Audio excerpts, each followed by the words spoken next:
எல்லாருக்கும் வணக்கம். நம்ம அழகே அழகு சீரியல்ல தங்கராஜ் நினைச்ச மாதிரி மலருக்கும் பாக்கியராஜுக்கும் சண்டை வந்துருச்சு.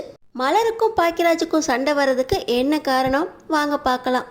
கேம்ப் ஃபயர்ல எல்லாருமே ஒண்ணா உட்காந்து சந்தோஷமா பாட்டு பாடிக்கிட்டு இருக்காங்க.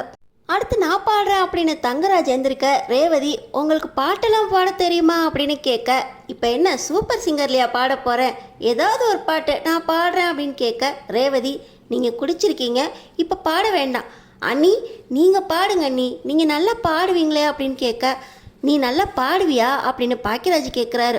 அண்ணி ரொம்ப நல்லா பாடுவாங்க, உனக்கு தெரியாத அண்ணே அப்படின்னு ரேவதி கேட்க, கிச்சனில் ஹம் பண்ணுவா அவ்வளோதான் தெரியும், நீ நல்லா பாடுவியா மலரு, பாடு மலரு அப்படின்னு பாக்கியராஜ் கேட்க, இப்போ நெஞ்சமே நெஞ்சமே பாட்டு பாடுறாங்க. பாட்டை கேட்டுட்டு இருக்கும்போதே சுரேஷ் அவர் கையில் இருக்க கேமராவை எடுத்து அவர் வீடியோ பிடிக்க ஆரம்பிச்சிடுறாரு. எல்லாருமே அந்த பாட்டை ரொம்ப ரசித்து கேட்க கையை தட்டி ஆரவாரம் பண்ணுறாங்க நம்ம மதி.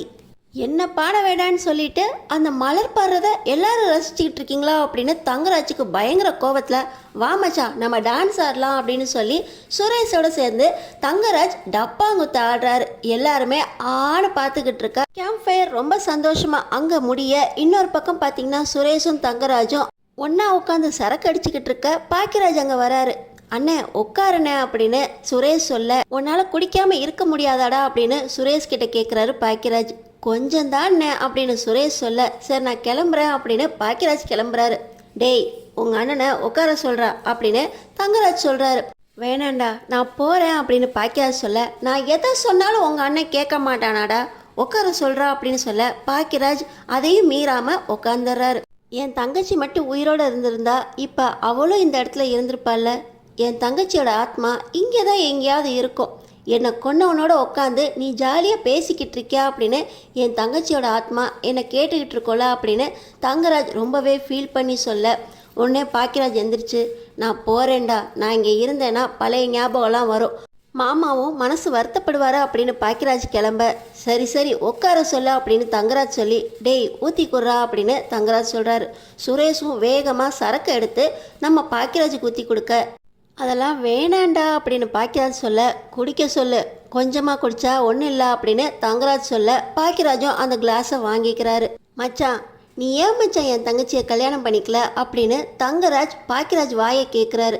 நான் தான் நிறைய தடவை இதுக்கு பதில் சொல்லிட்டேனே அப்படின்னு பாக்கியராஜ் சொல்ல, தங்கராஜோட முகம் பார்த்தீங்கன்னா அப்படியே கோவத்தில் அப்படியே சுட்டு எரிக்குது. இதை பார்த்தோன்னே பாக்கியராஜ், நான் மலரை விரும்புகிறேன் அப்படின்னு வீட்டில் சொன்னேன், ஆனால் அவங்க அதை ஏற்றுக்காம உங்கள் தங்கச்சியோட கல்யாணம் ஏற்பாடு பண்ணிட்டாங்க, நான் திரும்ப உங்கள் கூட பேசினேன், ஆனால் நீங்களும் புரிஞ்சுக்கல, அதனால தான் சொன்ன வாக்கை காப்பாற்றுறதுக்காக மலரை கல்யாணம் பண்ணிட்டு வந்துட்டேன், ஆனால் அதுக்கப்புறம் நடந்தது எதுவுமே நான் எதிர்பார்க்காது தான், என்னை மன்னிச்சிருங்க அப்படின்னு பாக்கியராஜ் கையெடுத்து கும்பிட்றாரு.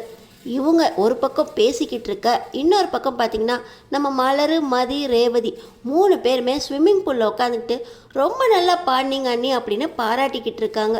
நம்ம மலரு, நான் போய் டின்னர் சாப்பிட்ட பிளேட்ஸ் எல்லாம் கழுவி வச்சுட்டு வந்துடுறேன், துணியெல்லாம் துவைச்சி போட்டு வந்துடுறேன் அப்படின்னு சொல்ல, இதெல்லாம் இங்கே வந்து செய்ய வேண்டியதில்லை, எப்பவுமே வேலை செஞ்சுக்கிட்டே இருப்பீங்களா அப்படின்னு நம்ம மதி கேட்குறாங்க. பழகி போச்சு, கல்யாணம் ஆகி 6 வருஷத்தில் இன்றைக்கி தான் கிச்சன் பக்கமே போகாமல் இருக்கேன் அப்படின்னு சொல்கிறாங்க. அதெல்லாம் ஒன்றும் இல்லை, நீங்கள் காலையிலேயே 2 நேரத்துக்கு சமையல் செஞ்சுட்டு தானே வந்தீங்க அப்படின்னு கேட்க, சரி இன்றைக்கி ஒரு நாள் டின்னர் செய்யாமல் இருந்தேன்னு சொல்லிக்கலாமா அப்படின்னு நம்ம மலரு, என் கை ஏதாவது வேலை செய்ய சொல்லி பரப்பரான்னு இருக்கு அப்படின்னு சொல்கிறாங்க.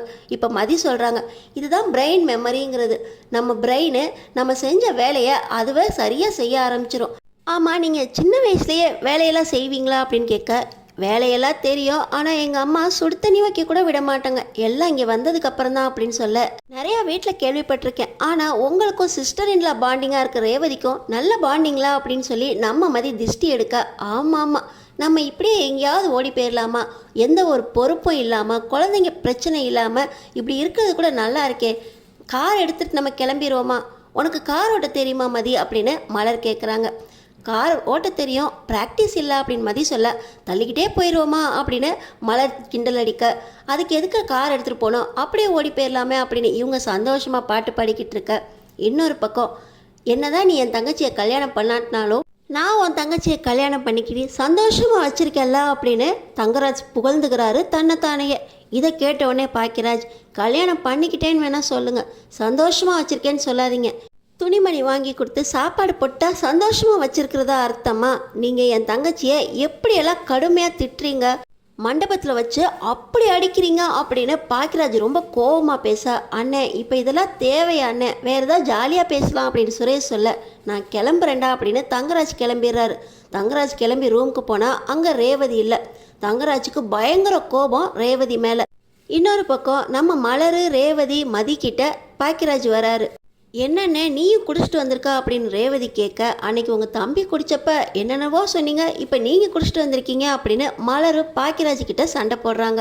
ஆனால் பாக்கியராஜ், என்னை மன்னிச்சிரு மலரு, இனிமேல் இப்படிலாம் குடிக்கவே மாட்டேன், நீ ரொம்ப நல்லா பாடின மலரு, எனக்காக ஒரு பாட்டு பாடு அப்படின்னு கேட்க, இவ்வளோ நேரம் பாட்டு பாடிட்டு தான் இருந்தாங்க அண்ணி, அண்ணி பாடுங்க அண்ணன் கேட்குறாங்களா அப்படின்னு இவங்க 2 பேரும் ஆரம்பிக்க, இன்னொரு பக்கம் நம்ம பாக்கியராஜ் சொன்ன வார்த்தையால் தங்கராஜுக்கு ரேவதி மேலே பயங்கர கோபத்தில் இருக்குது.